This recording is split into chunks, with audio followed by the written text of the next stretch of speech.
Comedy வீடியோஸ்னு பார்த்தீங்கன்னா ஒரு அதுக்கு தகுந்த மாதிரி ஒரு வாய்ஸ் கொடுக்குறது, இந்த மாதிரி நீங்கள் கொடுத்தீங்கன்னா உங்களுக்கு அந்த ஒரு நிமிஷத்துக்கு மட்டும்தான் இது வீடியோ அலோவ் பண்ணும். ஷார்ட்ஸுக்கு மட்டும்தான். ஃபுல்லாக நீங்கள் வீடியோ அந்த மாதிரிலாம் க்ரியேட் பண்ண முடியாது. ஓன்லி ஷார்ட்ஸுக்கு மட்டும்.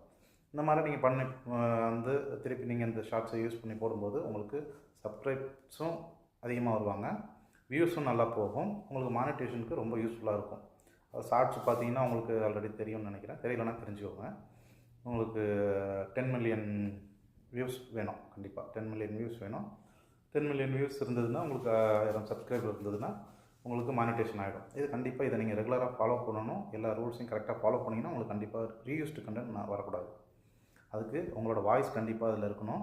உங்களோட ரியாக்ஷன் நல்லா யூடியூப் மானிட்டேஷன் பண்ணும்போது அது அனலைஸ் பண்ணும். அதில் வந்து உங்களோட ஃபேஸ் எல்லாமே கிளியராக தெரியணும். அப்போ தான் வந்து உங்களுக்கு மானிட்டேஷன் எலிஜிபிள் ஆகும். இல்லைனா ரீயூஸ்டு கண்டென்ட் அப்படின்னு சொல்லிட்டு ரிஜெக்ட் பண்ணிவிடும் யூடியூப். அதில் வந்துட்டு நீங்கள்